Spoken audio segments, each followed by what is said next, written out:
नमस्कार दोस्तों, स्वागत है आपका अपने इस यूट्यूब चैनल पंख पाठशाला में।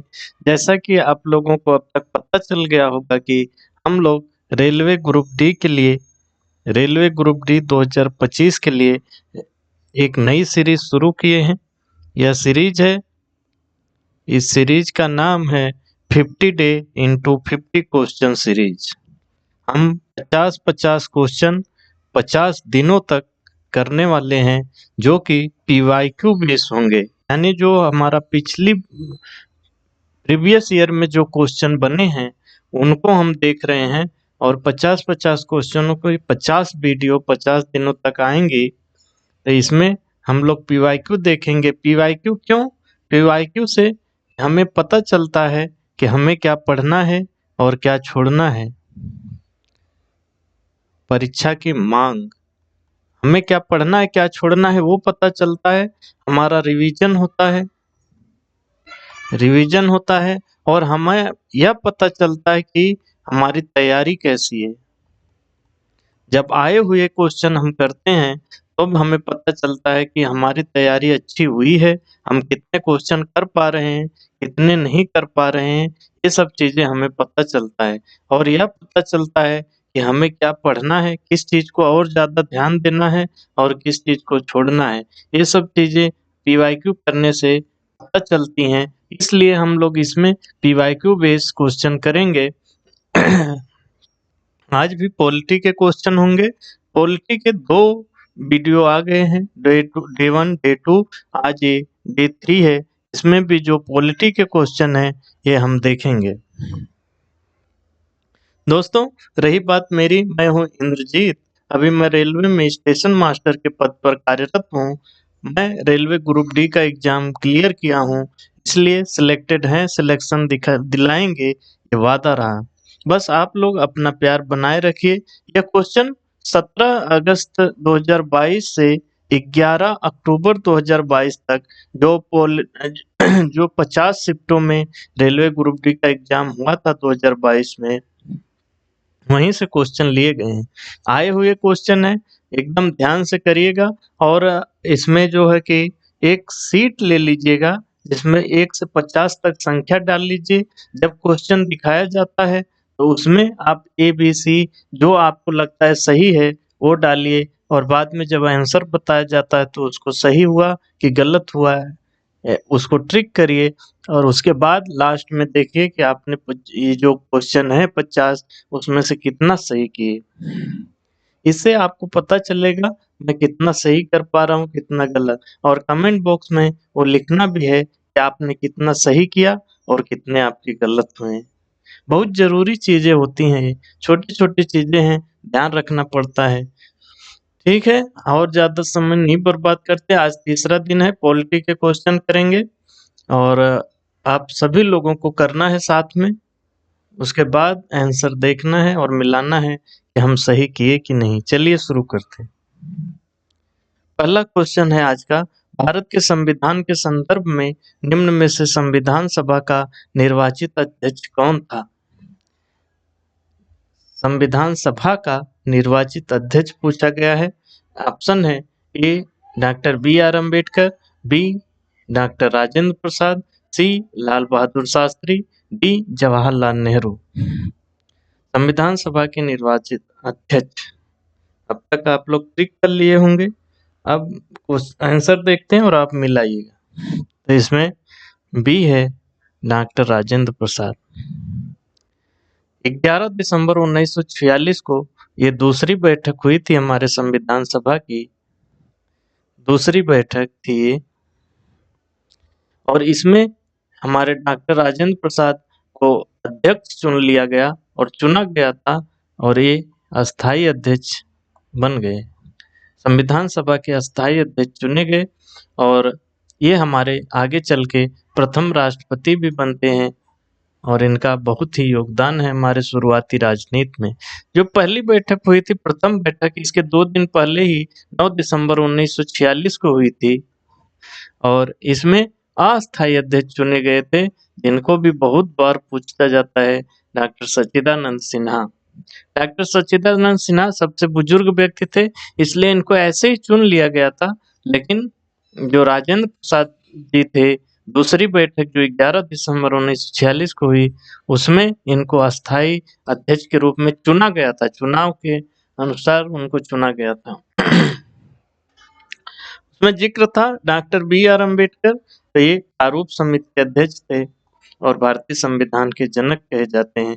रही बात नेहरू जी, हम लोग जानते हैं प्रथम प्रधानमंत्री थे और इनके बाद जो शास्त्री जी दूसरे प्रधानमंत्री थे भारत के।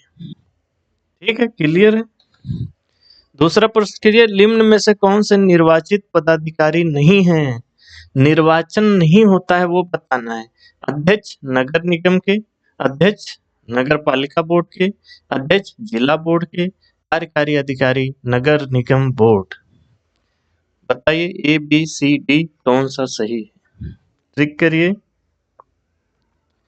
इसमें है डी, कार्यकारी अधिकारी नगर निगम बोर्ड।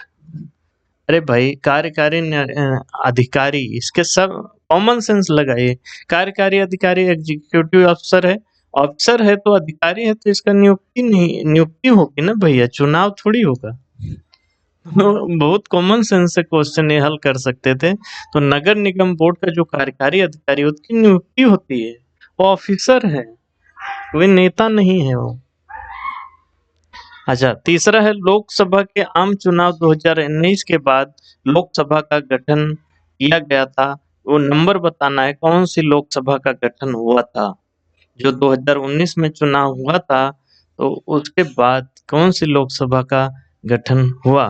16वीं, ए है 16वीं, बी 17वीं, सी 18वीं, डी 15वीं। चलिए आंसर करिए। इसका होगा बी 17वीं। 17वीं लोकसभा का गठन हुआ था, जो 2019 में चुनाव हुए थे, आम चुनाव, और उसमें भाजपा की जीत हुई थी और नरेंद्र मोदी जी प्रधानमंत्री बने थे।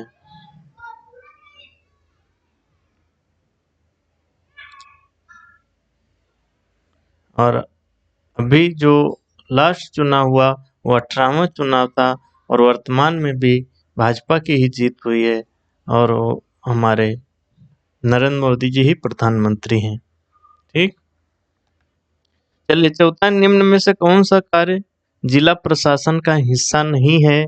जो जिला प्रशासन होता है वह कौन सा कार्य नहीं देखता है? डाक सेवा, ए में है डाक सेवा, बी ग्रामीण विकास, सी दीवानी न्याय, डी राजस्व संग्रह। कॉमन सेंस है, बहुत अच्छा क्वेश्चन है, कर लेना चाहिए, करिए। तो इसमें डी है डाक सेवा। डाक सेवा केंद्र सूची का विषय है और इस पे केंद्र सरकार ही इसका सब कुछ देखती है। इसमें जो डाक विभाग होता है उसमें केंद्रीय कर्मचारी काम करते हैं और यह कोई जिला प्रशासन का काम नहीं है, ये भारत सरकार का काम है डाक सेवा। ठीक, अच्छा, डैश स्थान है में 42वें संशोधन द्वारा नागरिकों के मूल कर्तव्यों को भारतीय संविधान में शामिल किया गया था। यानी डैश की जगह पे वो साल बताना है कि उस साल में 42वें संविधान संशोधन द्वारा नागरिकों के मूल कर्तव्यों को भारतीय संविधान में शामिल किया गया था। वो कौन सा साल था? ए 1974, बी 1973, सी 1975 या डी 1976। यानी अगर आपको पता हो 42वां संविधान संशोधन कब हुआ था, हम लोग 50 बार इसको देख चुके हैं, आपको सही होना चाहिए। मूल कर्तव्य से बना क्वेश्चन है और इस पे रिकैप वीडियो हमारी बनी हुई है। तो डी है 1976। उम्मीद है आपका भी सही हुआ होगा। 42वां संविधान संशोधन 1976 में हुआ था और 2 साल बाद ही 44वां संविधान संशोधन हुआ और ये 1978 में हुआ और इस समय जनता पार्टी की सरकार थी, मोरारजी देसाई प्रधानमंत्री थे। छठवां क्वेश्चन करिए, भारतीय संविधान का निम्न में से कौन सा संविधान संशोधन अधिनियम शहरी स्थानीय निकायों से संबंधित है?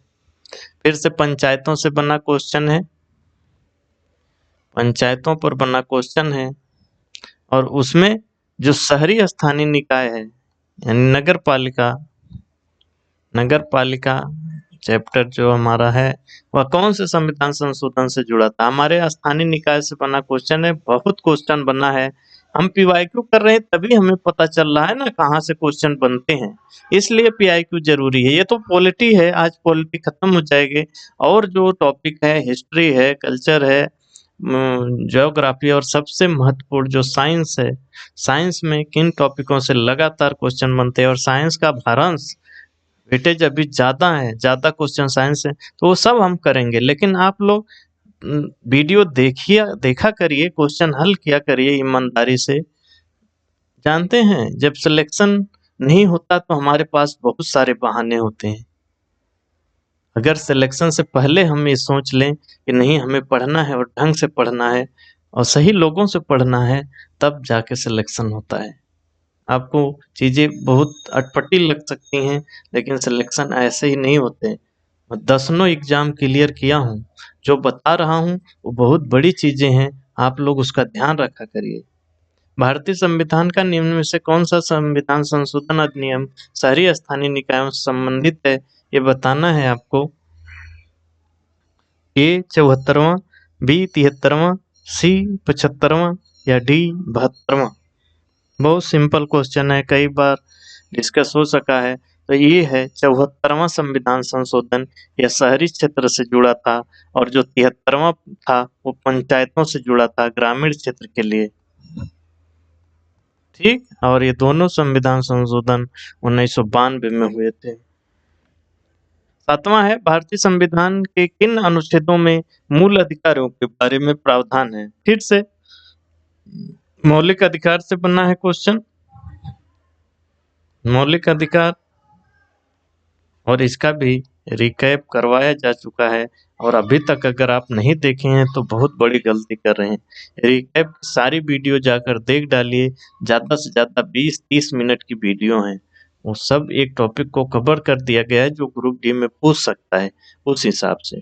तो 7वां करिए, मूल अधिकारों से संबंधित प्रावधान। बहुत सिंपल क्वेश्चन पूछा है। ए अनुच्छेद 52 से 78, बी अनुच्छेद 12 से 35, सी अनुच्छेद 5 से 11 और डी अनुच्छेद 36 से 51। चलिए, इसमें रहेगा बी अनुच्छेद 12 से 35। ये भाग 3 में है। मौलिक अधिकार जो हमारे हैं, मौलिक अधिकार वो भाग 3 में है और भाग 4 में हमारे डीपीएसपी हैं, यानी राज्य के नीति निर्देशक सिद्धांत। आगे बढ़ते हैं, 8वां क्वेश्चन करिए, निम्न में से कौन सा सांकेतिक शब्द देश में सरकार के एक से अधिक स्रोत को परिभाषित करता है। सरकार के एक से अधिक स्रोत होंगे, यानी सरकार के स्तर अलग होंगे, एक से अधिक स्तर होंगे। जैसे वह कहाँ से, किस शब्द से पता चलता है हमारा, वो बताना है।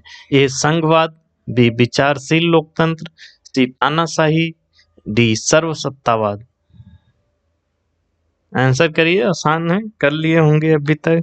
तो संघवाद होता है। संघवाद का मतलब होता है कम से कम एक सरकार राज्य में होगी और एक केंद्र पे होगी, कम से कम।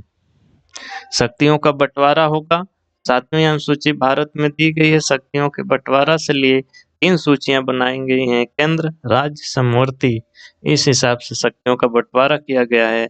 ये 2 स्तर की सरकार है, इसलिए संघवाद हमारा ये परिभाषित करता है कि दोहरी सरकार हो गई। अब भारत में तो स्थानीय सरकार भी हो गई हैं, अब हमारे यहाँ त्रिस्तरीय सरकार भी है, जो कि 11वीं अनुसूची और 12वीं अनुसूची, 11वीं ग्रामीण क्षेत्र वाले पंचायतों से और 12वीं नगर पालिका से जुड़ी हुई है। तो इस प्रकार संघवाद से हमें पता है। अरे भाई, विचारशील लोकतंत्र, इससे क्या मतलब है भाई? वहां पे एक स्तरीय सरकार भी हो सकती है, केवल केंद्र ही हो सकता है। लोकतंत्र में ऐसा जरूरी नहीं है कि 2 स्तर पे सरकार होगी। तानाशाही कोई बात ही नहीं हो सकती, यहाँ स्तर की एक ही आदमी सर्व सब कुछ होता है। सर्वसत्तावाद भी उसी तरह का होता है, इसलिए इसमें संघवाद ही हमारा सही उत्तर होगा। अगला 9वां क्वेश्चन करिए, नगर पंचायत का प्रमुख कौन होता है? न्याय पंचायत जो होती है उसका प्रमुख कौन होता है? बहुत इंपॉर्टेंट क्वेश्चन था, स्थानीय निकाय से बना हुआ है। ए सरपंच, बी अध्यक्ष, या सी ब्लॉक प्रमुख, या डी बीडीओ। न्याय पंचायत का प्रमुख कौन होता है? बहुत लोग इसमें जैसे कंफ्यूज हो सकते हैं, लेकिन बहुत सिंपल है, चलते हैं। ए सरपंच, यानी प्रधान ही न्याय पंचायत का प्रमुख होता है। अच्छा, ग्राम पंचायत जो होती है उसका भी प्रमुख सरपंच ही होता है। उसके साथ में न्याय पंचायत होती है, उसका भी प्रमुख प्रधान ही होता है, यानी सरपंच ही होता है। अब इसमें ऑप्शन देखिए, बीडीओ, अरे भैया ये अधिकारी है, ब्लॉक डेवलपमेंट ऑफिसर है, इससे कुछ लेना देना नहीं है। न्याय पंचायत जो जमीनी स्तर पे होती है उसका सरपंच ही होता है। 10वां क्वेश्चन करिए, धर्मनिरपेक्षता शब्द को यहाँ डैश है, संशोधन अधिनियम के द्वारा भारत के संविधान उद्देशिका में जोड़ा गया था। हमारी जो प्रस्तावना है, संविधान की प्रस्तावना है, उसमें धर्मनिरपेक्षता शब्द किस संविधान संशोधन द्वारा जोड़ा गया था? बहुत सिंपल है, प्रस्तावना पे बना क्वेश्चन है, और प्रस्तावना पे भी रिकैप वीडियो है हमारे पास चैनल पे, और जाकर आप जरूर देखिएगा। तो इसमें बता दीजिए, बहुत आसान है। ए 42वां, बी 7वां, सी पहला, डी 44वां। किस संविधान संशोधन द्वारा धर्मनिरपेक्षता शब्द हमारी प्रस्तावना में जुड़ा था? तो उत्तर है ए 42वां। 42वां संविधान संशोधन 1976 में हुआ था। प्रस्तावना में 3 शब्द जोड़े गए थे, समाजवादी, धर्मनिरपेक्ष और अखंडता। समाजवादी मतलब देश के संसाधनों पर सरकार का अधिकार होगा, नियंत्रण होगा। धर्मनिरपेक्ष मतलब हमारे सरकार का कोई धर्म नहीं होगा, वो सभी धर्मों को समान भाव से देखेगी। अखंडता मतलब हमारी अखंडता, हमें तोड़ा नहीं जा सकता, हमें मोड़ा नहीं जा सकता। ठीक, और मौलिक 42वां संविधान संशोधन को तो ऐसे लघु संविधान ही कहा जाता है, क्योंकि बहुत सारे बदलाव हुए थे हमारे संविधान में। इससे मौलिक कर्तव्य भी हमारे जुड़े थे। भाग 4A, अनुच्छेद 51A, स्वर्ण सिंह समिति, टोटल 10। 11वां जुड़ा 46वां संविधान संशोधन 86वां संविधान संशोधन 2002। मौलिक कर्तव्य पे इतने ही क्वेश्चन बनते हैं। ठीक, 11वां करिए, भारत में वार्षिक वित्तीय विवरण के साथ प्रस्तुत निम्न में से कौन सा विधेयक बजट में प्रस्तावित करों के आरोपण, उन्मूलन, छूट, परिवर्तन या विनियमन के संबंध में विवरण प्रदान करता है? धन विधेयक एवं वित्त विधेयक वाले चैप्टर से क्वेश्चन बना है, और बजट की बात हो रही है, यानी जो बजट पेश होता है उसके साथ एक विधेयक भी पेश होता है। वह कौन सा विधेयक होता है? तो ये अध्यादेश, प्रतिस्थापित विधेयक, बी वित्त विधेयक, सी धन विधेयक, या डी साधारण विधेयक। थोड़ा डीप क्वेश्चन बना, लेकिन बहुत बेहतरीन, याद रखिएगा। बजट के साथ वित्त विधेयक एक पारित किया जाता है, जो हमारे परिवर्तन हो रहे हैं, जैसे करों का आरोपण होगा, उन्मूलन होगा, छूट होगी, परिवर्तन होगा, विनियमन होगा, इन सब की चीजें उसमें दी होती हैं। ठीक है, तो वित्त विधेयक याद रखिएगा। 12वां करिए, भारत के संविधान के किस अनुच्छेद के तहत भारत में राष्ट्रीय आपातकाल की घोषणा करने का अधिकार है? अनुच्छेद बताना है राष्ट्रीय आपातकाल की घोषणा का। ए अनुच्छेद 52, बी अनुच्छेद 70, सी अनुच्छेद 315, या डी अनुच्छेद 356। चलिए, ए अनुच्छेद 352 बहुत ही आसान है, और आपातकालीन जो शक्तियां हैं राष्ट्रपति की, इस पे भी हमारा रिकैप प्रोग्राम है, जाके राष्ट्रपति देख लीजिएगा, यहाँ से एक क्वेश्चन बनता ही है। 352 में 3 आधार हैं, राष्ट्रीय आपातकाल के युद्ध, बाह्य आक्रमण, सशस्त्र विद्रोह। पहले यहाँ आंतरिक अशांति शब्द था, जिसको 42वें संविधान संशोधन 1978 द्वारा समाप्त कर दिया गया। अब वहां पे सशस्त्र विद्रोह है, आंतरिक अशांति शब्द नहीं है। अनुच्छेद 356 ये 352 की बात थी। 356 में राष्ट्रपति शासन की बात होती है, जो राज्य में लगता है संवैधानिक तंत्र फेल होने पर। अनुच्छेद 360 वित्तीय आपातकाल की बात होती है, या अभी तक एक भी बार नहीं लगा है। अच्छा, अनुच्छेद 370 भी दिया था, तो वो जम्मू कश्मीर में जो विशेष प्रावधान थे पहले, उसके लिए था। और अनुच्छेद 315 लोक सेवा आयोग जो केंद्र में और राज्य में होती हैं, उसके लिए होता है। ठीक है। प्रश्न 13 करिए, भारतीय संविधान के किस अनुच्छेद के तहत प्रावधान है कि राज्य का राज्यपाल प्रत्येक वर्ष की समाप्ति पर वित्त आयोग का गठन करेगा, जो पंचायतों की वित्तीय स्थिति का पूर्वावलोकन करेगी। यानी कि राज्य वित्त आयोग का जो गठन होता है, वह किस अनुच्छेद के तहत होता है, वो बताना है।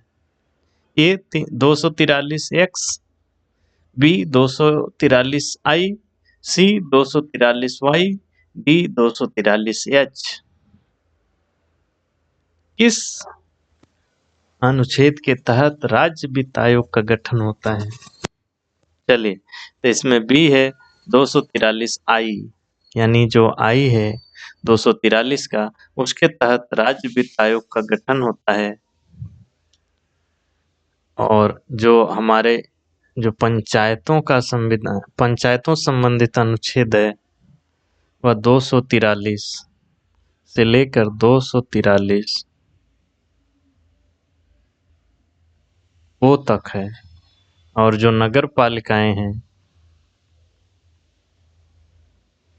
वो 243 पी से 243 जेड जी तक है।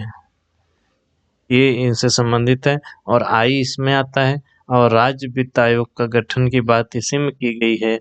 अच्छा, जो हमारे राष्ट्रीय वित्त आयोग होता है,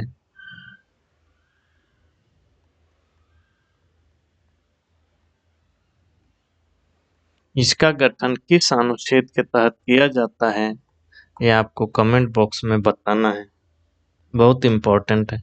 14वां, 30 जून 2022 तक भारतीय संविधान में कितनी अनुसूचियां थी? जैसे एग्जाम 2022 में हुआ है, तो वह उस समय तक का बात करके पूछा है कि अब कितनी अनुसूचियां भारतीय संविधान में हैं। ए 22, बी 395, सी 8 या डी 12। ऑप्शन भी बहुत जबरदस्त बना है। ठीक है, लेकिन सबको पता है डी 12 अनुसूचियां हैं। और अभी भी जब आज हम लोग ये वीडियो कर रहे हैं, तब भी हमारे पास 12 ही अनुसूचियां हैं। पहले मूल संविधान में 8 अनुसूचियां थीं। बाद में अनेक संविधान संशोधनों के तहत और अनुसूचियां जोड़ी गई हैं। जैसे 9वीं प्रथम संविधान संशोधन जो 1951 में ही हुआ था, उससे जोड़ी गई थी। 10वीं दल बदल विरोधी संबंधी कानून है, वो जो है कि 52वां संविधान संशोधन 1985 में राजीव गांधी जी की सरकार थी तब। यहाँ प्रथम जवाहरलाल नेहरू की सरकार थी। और वो भूमि सुधार से संबंधित जो प्रावधान थे, उसमें कुछ दिक्कतें आ रही थी, क्योंकि उस समय संपत्ति का अधिकार मौलिक अधिकार था, इसलिए कोर्ट उसमें हस्तक्षेप कर देती थी। इसलिए नवी अनुसूची बनाकर भूमि सुधार संबंधित कानूनों को उसमें डाल दिया गया। तो ये प्रथम नेहरू जी की सरकार में ही हो गया था। और 10वीं दल बदल तो इस समय गठबंधन की राजनीति 85 की बात है भैया। इस समय गठबंधन की राजनीति शुरू हो गई थी। लोग आया राम गया राम चीजें हो रही थी, इस दल से उस दल में। तो इसके रोकने के लिए ये जो 10वीं अनुसूची वो बनाई गई थी 52वां संविधान संशोधन के तहत। और 11वीं अनुसूची जो है, और 73वां संविधान संशोधन 1992 के तहत पंचायतों के लिए जोड़ी गई थी। और 12वीं जो अनुसूची है, वो 73वां संविधान संशोधन 1992 नगर पालिकाओं के लिए जोड़ी गई है। ठीक है ना? तो ये 9 8 पहले थी, 9 10 11 12 ये बाद में जोड़ी गई, अभी 12 अनुसूची। 15वां करीब, भारतीय संविधान में संशोधन करने की संसद की शक्ति एक संवैधानिक शक्ति है, जिसे निम्न में से किसके द्वारा स्थापित किया गया था? बताइए, किस संविधान संशोधन के तहत यह बताया गया कि जो संसद संविधान में संशोधन करती है वह उसकी संवैधानिक शक्ति है। तो ये 24वां संविधान संशोधन अधिनियम, बी 44वें संविधान संशोधन अधिनियम, सी 42वें संविधान अधिनियम या डी 26वें संशोधन अधिनियम। किसके तहत बताया गया कि संविधान में संशोधन करने की जो संसद की शक्ति है वो एक संवैधानिक शक्ति है। तो ये 24वां संविधान संशोधन के तहत ऐसा लिखा गया संविधान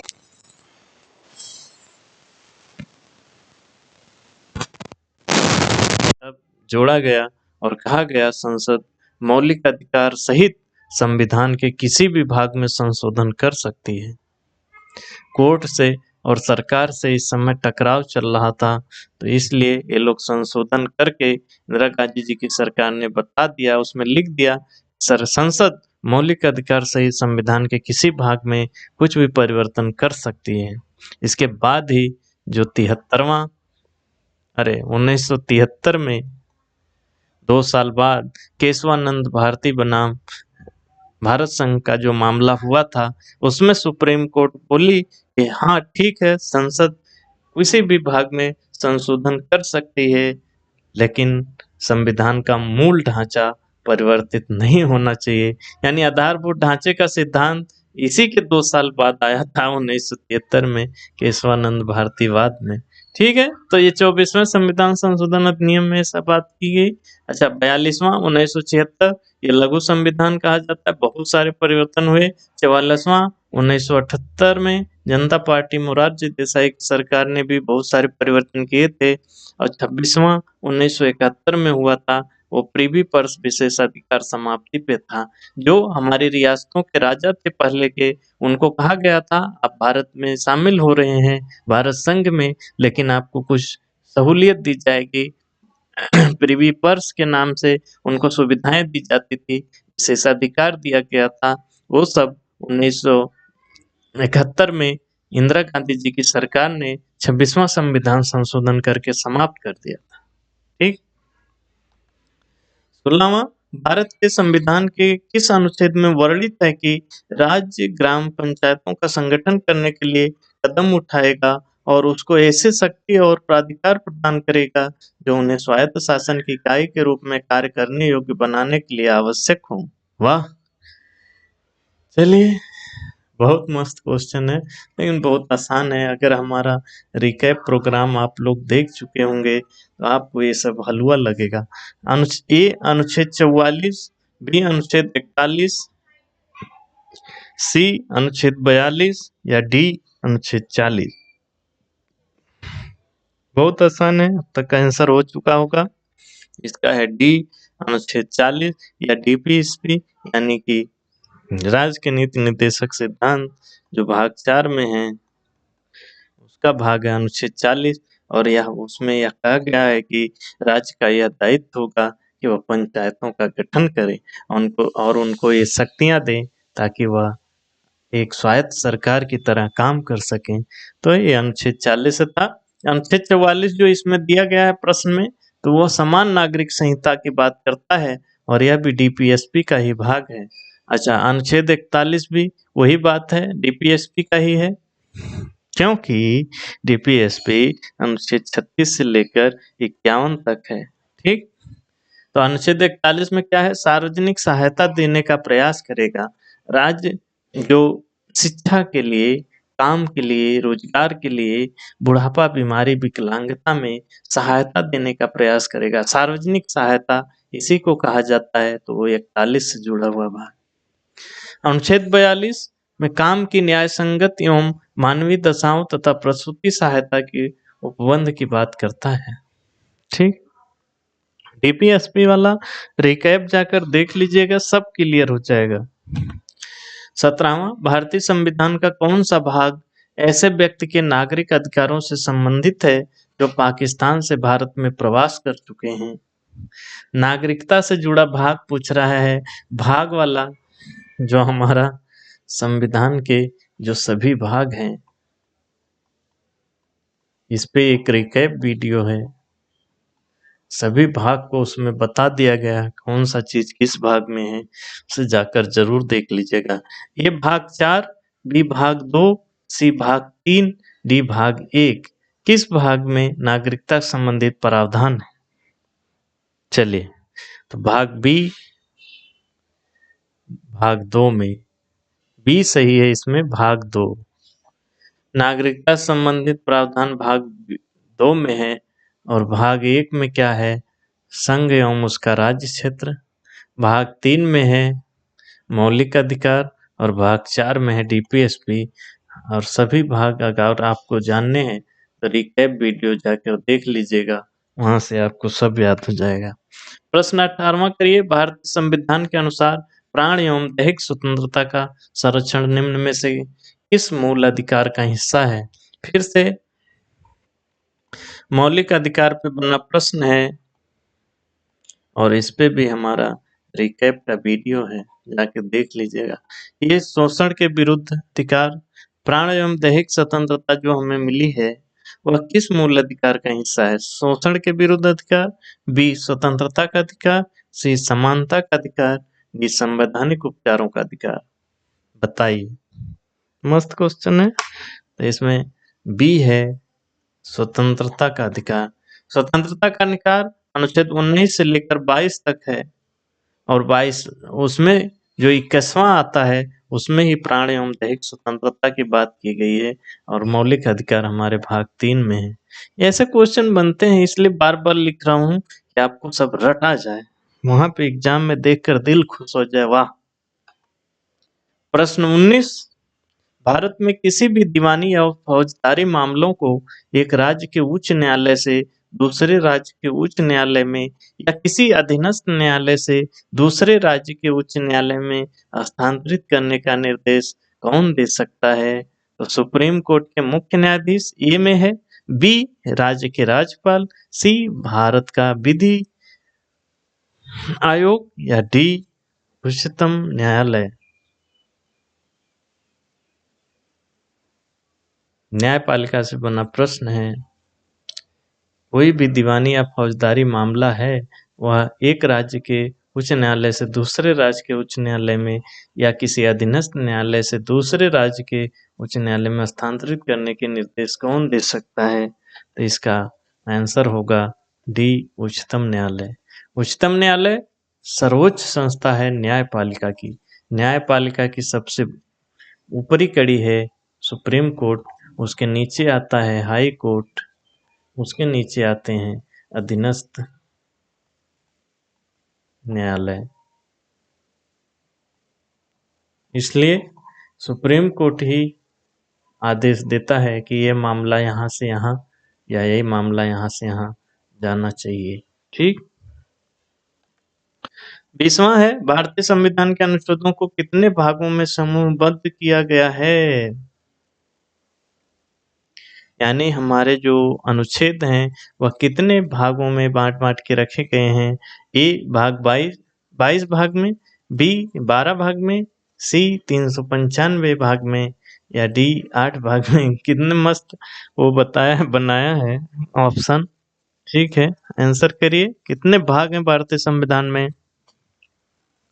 इसमें है ए, सभी को रटा हुआ है, सभी भागों पर बना हमारा वीडियो भी है, रिकैप वीडियो जरूर जाकर देख लीजिएगा, कुल भाग आपको रट जाएंगे। ये 22 भाग हैं और जो इसमें ऑप्शन जो ये दे रखा है 12 अनुसूचियां हैं, 395 अनुच्छेद हैं और 8 अनुसूचियां थी पहले, यानी मूल संविधान में। यहाँ से भी क्वेश्चन बनते हैं। ठीक। 21वां करिए, भारत के संविधान के किसी अनुच्छेद के तहत, किस अनुच्छेद, किसी नहीं, यहाँ कर लीजिएगा, किस अनुच्छेद के तहत भारत की राजभाषा हिंदी एवं लिपि देवनागरी होगी, ऐसा बताया गया है। बहुत आसान है, देख लीजिए। ए अनुच्छेद 347, बी अनुच्छेद 351, सी अनुच्छेद 343, डी अनुच्छेद 336। सिंपल है, तो इसमें सी सही है, अनुच्छेद 343। उसमें भी जो उप अनुच्छेद है वो अनुच्छेद 343 का एक है। इसमें बताया गया है हमारी राजभाषा हिंदी होगी, लिपि देवनागरी होगी और संख्याएं अंतरराष्ट्रीय होंगी। यानी 1 2 3 ऐसा लिखा जाएगा, ये नहीं कि 1 2 3। ये वाला सही है, अंतरराष्ट्रीय संख्याएं होंगी। अच्छा, राजभाषा भाग 17 में राजभाषा है और अनुच्छेद 343 से लेकर 351 तक है। और राजभाषा पे भी रिकैप वीडियो है, जाकर जरूर देख लीजिएगा। 22वां भारतीय संविधान के अनुच्छेद 343 यस के तहत ऐसी नगर पालिकाओं की जिनकी अब जनसंख्या डैश खाली स्थान या उससे अधिक हैं, प्रादेशिक क्षेत्र के भीतर वार्ड समितियों का गठन किया जाएगा। सिंपल सा कहें तो अनुच्छेद 343 यस में ऐसा कहा गया है कि जब किसी ऐसी नगर पालिका जिसकी जनसंख्या कितने लाख से अधिक होगी, तो वहाँ प्रादेशिक क्षेत्र के भीतर वार्ड समितियों का भी गठन किया जाएगा।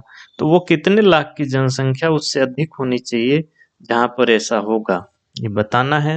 नगर पालिकाओं से बना क्वेश्चन है। ए 4 लाख, बी 1 लाख, सी 3 लाख, डी 2 लाख। चलिए, इसमें है सी 3 लाख। 343 यस में है कि अगर किसी भी नगर पालिका में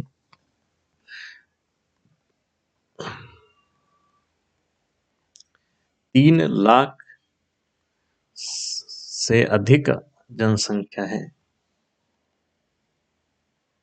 तो वहां पर जो प्रादेशिक समितियां हैं उसके अंदर वार्ड समितियों का भी गठन किया जाएगा। नगर पालिकाएं अनुच्छेद 243 से जेड जी तक हैं। वहां पर जो प्रादेशिक क्षेत्र के भीतर वार्ड समितियों का भी गठन किया जाएगा अगर 3 लाख से ज्यादा नगर पालिका की किसी भी नगर पालिका की संख्या है। ऐसे ही जो ग्राम पंचायतें वाली बात है, जो पंचायतें हमारी होती हैं, ग्राम पंचायतें या जो स्थानीय निकाय में ग्रामीण स्थानीय निकाय है, वहां पर बोला गया है कि जब किसी राज्य की जनसंख्या राज्य की, यहाँ ये याद रखना है, राज्य की जनसंख्या 2 मिलियन यानी 20 लाख से अधिक होगी तो वहां पर त्रिस्तरीय सरकार होगी।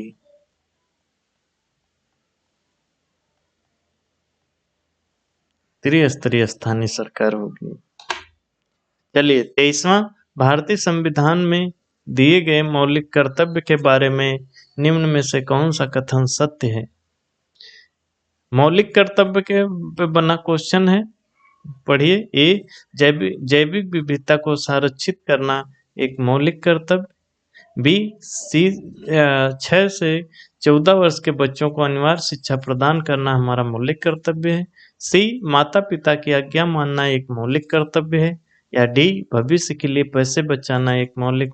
वाह, क्या मस्त क्वेश्चन बनाया है। इसके ऑप्शन ही ऐसे बनाए हैं कि आप आसानी से इसको एलिमिनेट करके सही आंसर कर सकते हैं। चलिए देखते हैं कितने लोग सही करते हैं और जिसका सही होगा वो बताएगा जरूर से। 23 का होगा बी, यानी 6 से 14 वर्ष के बच्चों को अनिवार्य शिक्षा प्रदान करना हमारा मौलिक कर्तव्य है। यह 11वां मौलिक कर्तव्य है और इसको 86वां संविधान संशोधन 2002 में हुआ था, इसके तहत जोड़ा गया था बाद में। हमारे मौलिक कर्तव्य पे रिकैप वीडियो है, उस वहां पर जाके देख लीजिएगा। ये अंदर से बना क्वेश्चन है, यानी जब हमारे मौलिक कर्तव्य जो 11 हैं वो आपको पते होने चाहिए।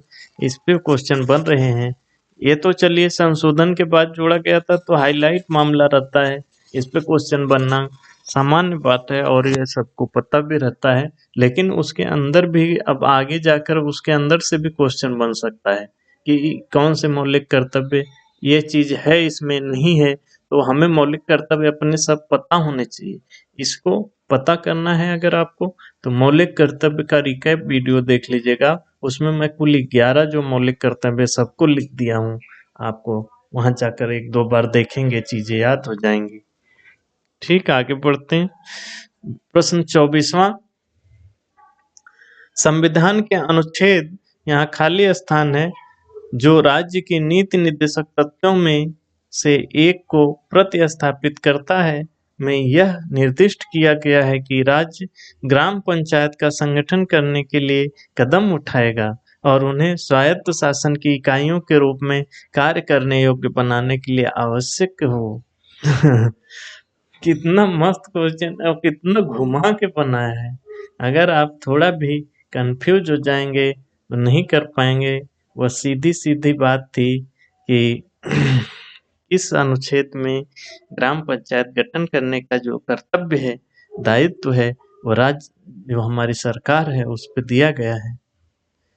ए अनुच्छेद 37, बी अनुच्छेद 40, सी 48, डी 31। चलिए आंसर करिए। तो इसमें बी है 40। इस पे अभी पहले भी क्वेश्चन एक आया था और यही क्वेश्चन बनना था। तो डीपीएस भी बहुत इम्पोर्टेंट चीज है। इसमें जो और अनुच्छेद दिए हैं वो देख लीजिए। अनुच्छेद 36 तो राज्य की उसमें परिभाषा दी गई है, और अनुच्छेद 37 न्यायालय द्वारा परिवर्तनीय नहीं किंतु इन्हें लागू करना राज्य का कर्तव्य होगा, ऐसा अनुच्छेद 37 में लिखा गया है।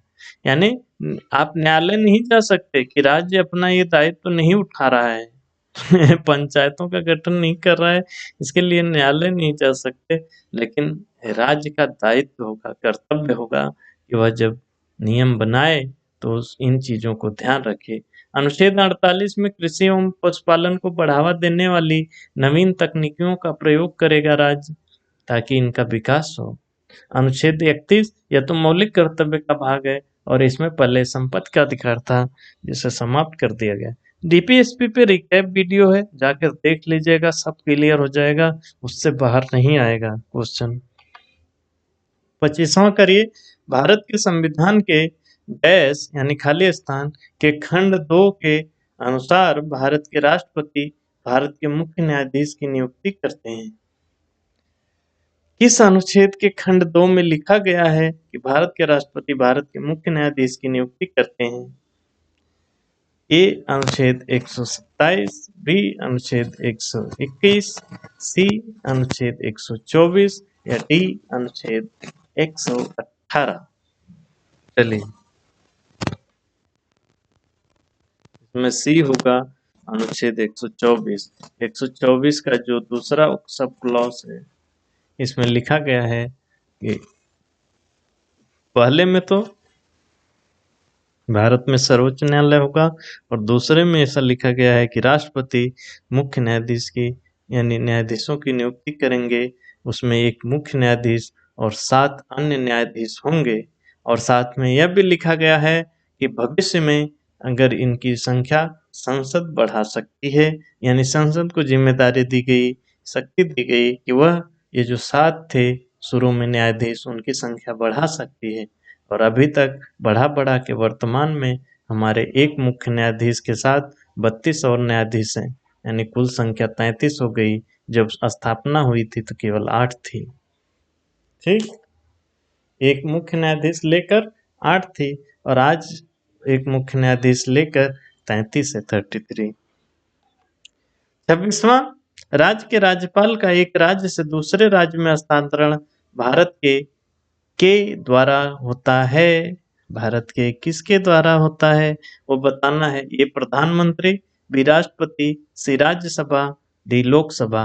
ऑप्शन ऐसे हैं कि आप तुरंत खट से आंसर कर सकते हैं, बने हुए क्वेश्चन है, कितने आसान होते हैं। पॉलिटी में अगर आप हमारा केवल रिकैप वीडियो देखकर जाएंगे, पॉलिटी के क्वेश्चन आसानी से सही कर पाएंगे, तो जाकर वो वीडियो जरूर देखिएगा। इसमें ऑप्शन सही उत्तर है बी राष्ट्रपति सबका सही हुआ होगा, अगर किसी का गलत हुआ वो जरूर बताएगा। राज्यपाल जो होता है वह केंद्र का एजेंट होता है, यानी केंद्र सरकार का आदमी होता है जो राज्य में काम करता है। राज्य का कार्यकारी प्रमुख होता है, लेकिन यह राष्ट्रपति के द्वारा चुना जाता है और उन्हीं के प्रसाद पर्यंत काम करता है। तो यहाँ स्पष्ट हो जाता है कि इनका स्थानांतरण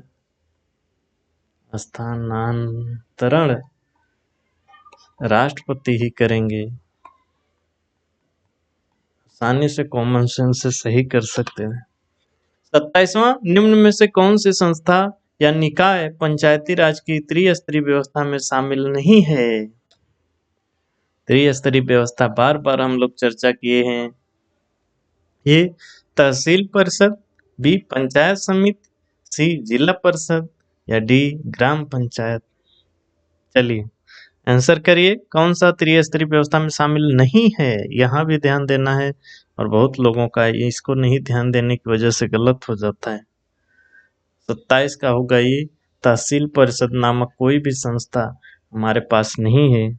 जो त्रिस्तरीय संस्था है उसमें आप यहाँ पर जो पहली होती है सबसे निचले स्तर पर, ये अपनी ग्राम पंचायत, उसके ऊपर होती है दूसरे स्तर पर ब्लॉक स्तर पर पंचायत समिति, और तीसरे पे होती है जिला परिषद। इसमें तहसील परिषद नाम का कुछ नहीं होता। चलिए 28वां करिए, भारतीय संविधान में मूल कर्तव्यों को शामिल करने की अनुशंसा करने वाली स्वर्ण सिंह समिति का गठन किस प्रधानमंत्री ने किया था? देखिए मूल कर्तव्यों से कितने क्वेश्चन बनते, छोटा सा टॉपिक है, इस पे रिकैप वीडियो है, जाकर देख लीजिएगा, वहां से बहुत सारी चीजें आपको साफ हो जाएंगी। तो ए जवाहरलाल नेहरू, बी इंदिरा गांधी, सी लाल बहादुर शास्त्री, डी मोरारजी देसाई। कौन से प्रधानमंत्री ने स्वर्ण सिंह समिति का गठन किया था वो बताना है।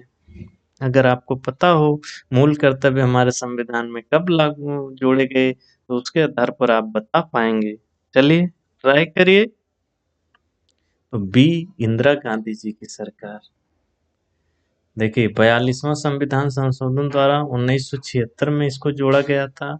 आपको कुछ नहीं पता हो तो यह पता होना चाहिए 1975 में इमरजेंसी लगी थी, और इमरजेंसी लगाने वाली, आपको तो इतना तो पता होगा, इंदिरा गांधी जी ने इमरजेंसी लगाया था, और उसी के एक साथ बाद 42वां संविधान संशोधन हुआ, और इस समय हमारी प्रधानमंत्री इंदिरा गांधी जी ही थी। तो इन्होंने ही तो स्वर्ण सिंह समिति का गठन किया होगा जब 1976 में ये अपनी मौलिक कर्तव्यों को संविधान में जोड़ा गया, तो उस समय इंदिरा गांधी जी सरकार थी, तो इन्होंने ही इसका गठन किया होगा। कॉमन सेंस से सही कर सकते हैं। 29वां, प्रथम वित्त आयोग स्थापित किया गया था इस वर्ष? ए 1952, बी 1949, सी 1950, डी 1951। थोड़ा गलत हो सकता है, दो में कंफ्यूजन होगा, 50-50। चलिए सही बताइए आंसर, तो इसका डी होगा 1951 में। जो प्रथम वित्त आयोग गठित हुआ था वो 1951 में हुआ था, और इसके अध्यक्ष हजारों बार अगर सभी वनडे एग्जाम को जोड़ा जाए तो हजारों बार ये पूछा है। इसके प्रथम अध्यक्ष केसी नियोगी साहब थे। अच्छा, ये अनुच्छेद 280 के अनुसार राष्ट्रपति को एम्पावर किया गया है कि वह हर 5 साल में राष्ट्रीय वित्त आयोग का गठन करेंगे। अच्छा, अभी वर्तमान में 16वां वित्त आयोग गठित हो चुका है, और इसके अध्यक्ष अरविंद पनगड़िया साहब हैं। ये ग्रुप डी में आने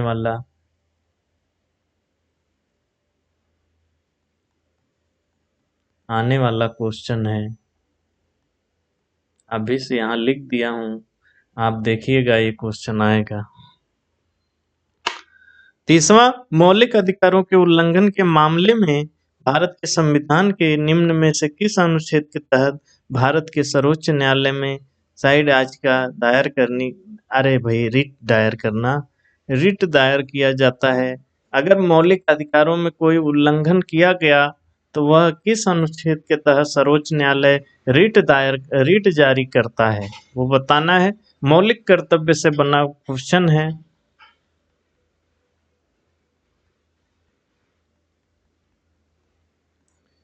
रिकैप वीडियो जो हमारी है सभी रीट को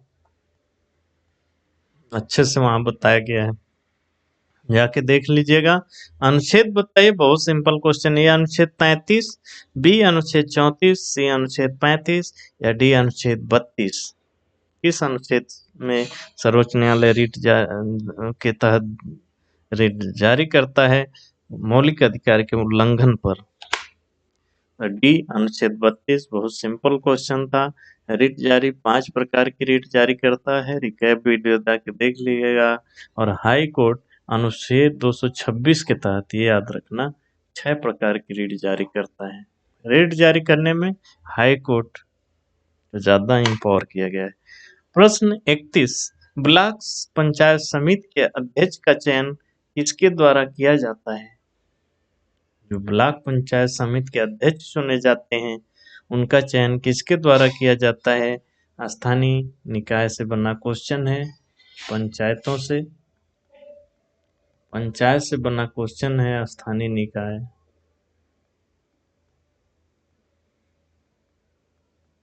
यहाँ से आपको पता चल रहा है ना, मौलिक अधिकार से दम पे दम क्वेश्चन बन रहा है, मूल कर्तव्य पे फटाफट क्वेश्चन बन रहा है, पंचायतों पर, स्थानीय निकायों पर कितने क्वेश्चन बन रहे हैं, तो आप फालतू में क्या पढ़ेंगे पॉलिटी में। इसलिए पीवाईक्यू किया जाता है मेरे दोस्तों। ठीक है, 31वां का आंसर दीजिए। ब्लॉक पंचायत समिति के अध्यक्ष का चयन किसके द्वारा किया जाता है? ए ग्राम प्रधान के द्वारा, बी जिला पंचायत के सदस्यों द्वारा, सी समितियों के सदस्यों के द्वारा या डी राज्य विधानसभा के सदस्यों द्वारा। क्वेश्चन ऐसा है कि आराम से कर लेंगे।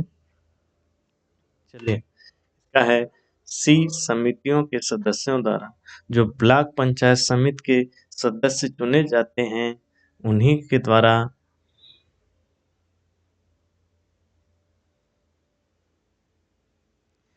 द्वारा जो ब्लॉक पंचायत जो अध्यक्ष होता है उसका चुनाव जो ब्लॉक पंचायत समिति के जो सदस्य होते हैं वही करते हैं। और ब्लॉक पंचायत समिति के जो सदस्य हैं उनका चुनाव सीधे जनता द्वारा होता है और ये लोग ब्लॉक पंचायत समिति के अध्यक्ष का चुनाव करते हैं। ठीक।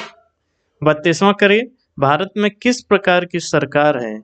अल्पतंत्री, बी संप्रदायवादी, सी राजतंत्री, डी संसदीय।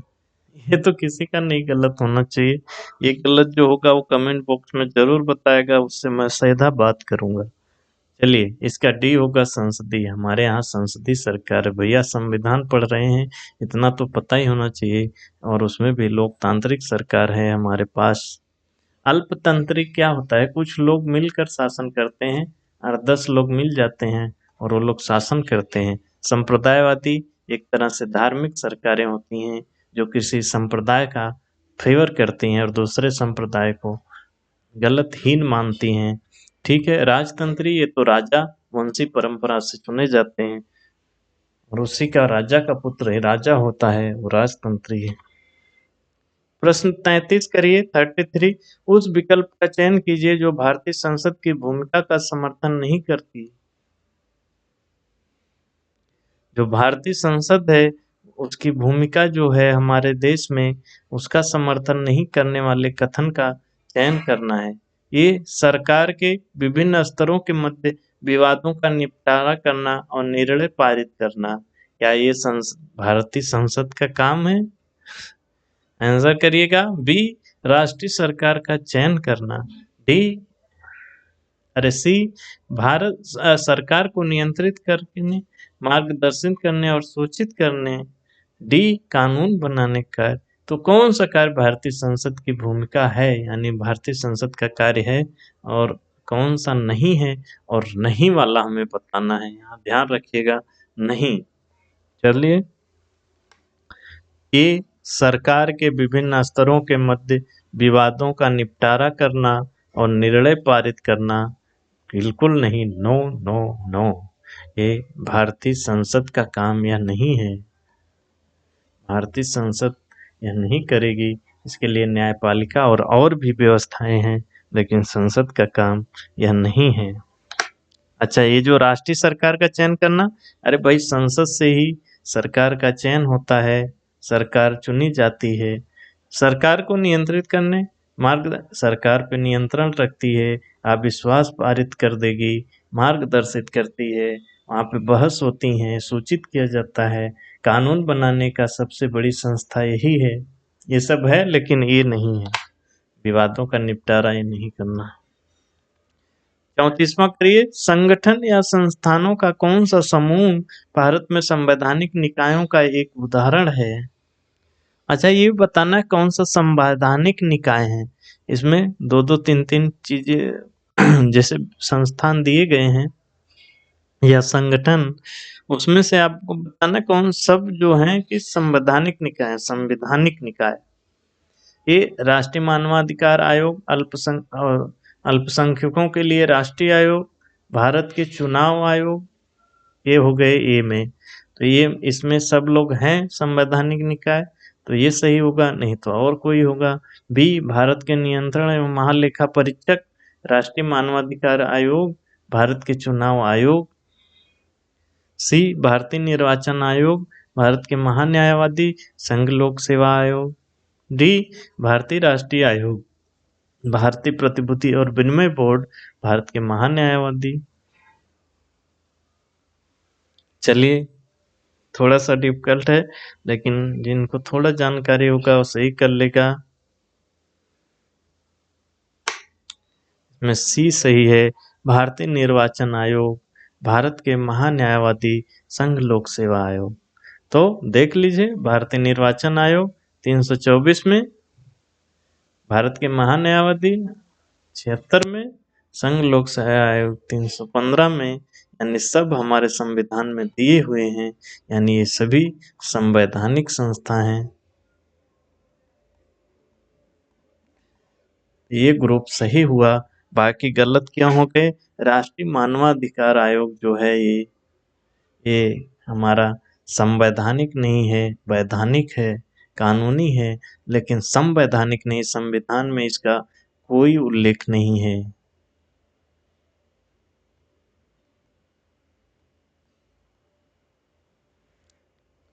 तो यहाँ से ये गलत हो गया, ये सही हो ही नहीं सकता। इसमें भारत के नियंत्रण महालेखा परीक्षक तो हैं, लेकिन फिर ये राष्ट्रीय मानवाधिकार ये नहीं हो सकता।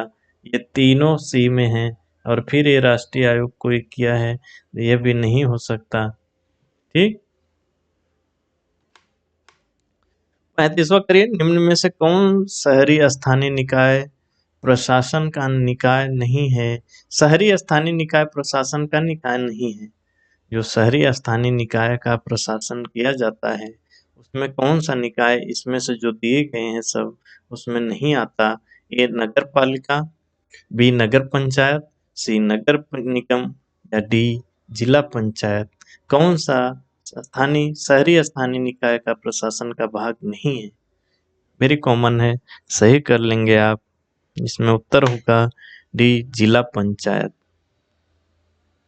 जिला पंचायत शहरी स्थानीय निकाय का भाग नहीं है भैया, ये ग्रामीण स्थानीय निकाय का भाग है। ये हमारे पंचायतों से संबंधित भाग है जिला पंचायत, और जिला स्तर की यह सबसे बड़ी संस्था होती है जिला पंचायत। सबसे नीचे ग्राम पंचायत, इसी में हमारी ग्राम सभा इसी में आ जाती है। इसके ऊपर होती है पंचायत समिति, और वो सबसे ऊपर होती है जिला पंचायत। ठीक, तो ये ग्रामीण संरचना के भाग है, शहरी में ये नहीं आता। 36वां करिए, भारतीय संविधान के किस भाग में मौलिक अधिकार का वर्णन है? मौलिक अधिकार किस भाग में है? कितनी बार पूछोगे भैया? मौलिक अधिकार पे हमारा रिकैप वीडियो भी है, जाकर देख लीजिएगा, वहीं क्वेश्चन बनेंगे। ठीक है, तो कौन सा भाग है? ये किसी का गलत नहीं होना चाहिए। बी, भाग 3, भाग 3 में मौलिक अधिकार है, भाग 4 में डीपीएसपी है, भाग 5 में संघ है, भाग 6 में राज्य है और सभी भाग पर भी हमारा रिकैप वीडियो है, जाकर जरूर देख लीजिएगा। अच्छा, जो हमारा पिछला जो ग्रुप डी हुआ था 2022 में, यह 50 शिफ्टों में एग्जाम हुआ था और पॉलिटी के इसमें कुल जो 50 पहला डे 1 में हम लोग कवर किए और 50 फिर डे 2 में कवर किए। नहीं देखे हैं जाके जरूर देख लीजिएगा। और तीसरा आज 36 क्वेश्चन हम डे 3 में कर दिए और कुल 136 प्रश्न बने थे। पॉलिटी के पिछली बार जो 50 शिफ्टों में एग्जाम हुआ था 2022 में, उसमें पॉलिटी से कुल 136 प्रश्न बने थे। अभी तक हम सभी क्वेश्चन 136 डिस्कस कर लिए, तो आपको पता चल जाएगा किन टॉपिकों से क्वेश्चन बना है। कुछ ही टॉपिकों से प्रश्न बनते हैं। जिन टॉपिकों से प्रश्न बनते हैं या बनेंगे, उनका रिवीजन करवा दिया गया है रिकैप प्रोग्राम के तहत। और भी रिकैप वीडियो अभी आएंगी, आ रही हैं, वो जाकर जरूर देखिएगा। हम अभी 3 दिनों में पॉलिटी के सब 136 क्वेश्चन जो आए हुए थे वो कर लिए और यहाँ से आप अंदाजा लगा सकते हैं पॉलिटी में हमें कौन सी चीजें पढ़नी है, कौन सी चीजें छोड़नी है, इसका पूरा पता यहाँ से चल जाएगा। और रिकैप वीडियो में हम सबसे पहले पॉलिटी कवर कर रहे हैं। अभी भी पॉलिटी की 1-2 वीडियो आएंगी, तो वो सारी वीडियो जाकर फटाफट देख लीजिएगा और स्पीड बढ़ाकर 1.5 या 2x करके आप देखेंगे तो तुरंत रिवाइज हो जाएगा। उसमें बहुत ज़्यादा समय नहीं लगेगा और आपके क्वेश्चन गलत नहीं होंगे, कन्फ्यूजन नहीं होगा, आपका सिलेक्शन होगा। आप पढ़ते रहिए, मेहनत करते रहिए। आज पॉलिटी के 36 ही क्वेश्चन किए, क्योंकि अब उसमें इतने ही क्वेश्चन पूछे गए थे। अगली वीडियो में अब अगला विषय लेकर आएंगे हम जल्दी ही। रही बात पीडीएफ की, पीडीएफ हमारे टेलीग्राम चैनल ये पंख पाठशाला पर डाल दी जाती है। अगर अभी तक आप लोग पंख पाठशाला टेलीग्राम चैनल से नहीं जुड़े हैं, तो डिस्क्रिप्शन बॉक्स में लिंक दिया गया है, जाकर जुड़ जाइए, वहाँ सारी पीडीएफ है। ये पीडीएफ बहुत ज़रूरी है क्योंकि आप लास्ट में भी अपना प्रैक्टिस कर सकते हैं। जैसे जो क्वेश्चन वाली स्लाइड है, उसमें मैं कोई छेड़छाड़ नहीं करता। जो उसके आंसर जो मुझे देना है, उसके लिए अलग स्लाइड रहती है। तो आप प्रश्न जाकर अपने से प्रैक्टिस कर सकते हैं। सही हुआ कि गलत नहीं हुआ, अगली स्लाइड में उसको पता चल जाएगा। इस हिसाब से पीडीएफ रहती है, तो आप उसको अपना प्रैक्टिस कर सकते हैं लास्ट में और चीज़ें रिवाइज कर सकते हैं। उसके लिए पीडीएफ ज़रूरी होती है। तो वहाँ पे जाकर टेलीग्राम चैनल पर जुड़ जाइए, वहाँ सारी पीडीएफ डाल दी जाती है। रिकैप वीडियो की भी सारी पीडीएफ डाल दी गई है, तो वो सब आप वहाँ से मिल जाएगा। कोई भी वीडियो मिस नहीं होनी चाहिए। ये पीवाईक्यू है, पिछले बार ही आए हुए जो क्वेश्चन थे उन पे हम ये क्वेश्चन करवा रहे हैं और उसका आंसर दे रहे हैं, तो इसका एक भी वीडियो मिस नहीं होना चाहिए। और कोई भी वीडियो मिस ना हो, उसके लिए आपको चैनल को सब्सक्राइब करना होगा और बेल आइकन दबाना होगा, ताकि जब भी कोई वीडियो पड़े तो आपको नोटिफिकेशन मिल जाए और आप वो वीडियो देख लें। क्वेश्चन आंसर है, करने में मजा आता है और बहुत जरूरी चीजें हैं, इसलिए सब देखते रहिए। स्पीड बढ़ा के थोड़ा देखिए, वह फटाफट हो जाएगा। और हम नए हैं दोस्तों, हमारा प्रयास नया है, तो अपना सुझाव अवश्य दें। हम आपके सुझाव के अनुसार आगे बढ़ेंगे। हम पे भरोसा करिए, हम जो मटेरियल देंगे अच्छा मटेरियल देंगे और हमारा हौसला बढ़ाइए। क्योंकि जब आप वीडियो को लाइक करते हैं, उस पे कमेंट करते हैं, उसे शेयर करते हैं, तो हमारा हौसला बढ़ता है। हम मोटिवेट होते हैं कि हमें और अच्छा मटेरियल देना है और फटाफट वीडियो लानी है, ताकि लोगों को ज़्यादा से ज़्यादा फायदा मिल सके, ज़्यादा से ज़्यादा उनका तैयारी हो सके और उनका सिलेक्शन हो सके। दोस्तों, आप लोगों ने इस वीडियो को देखा, लाइक किया, कमेंट किया, इसके लिए तहे दिल से धन्यवाद।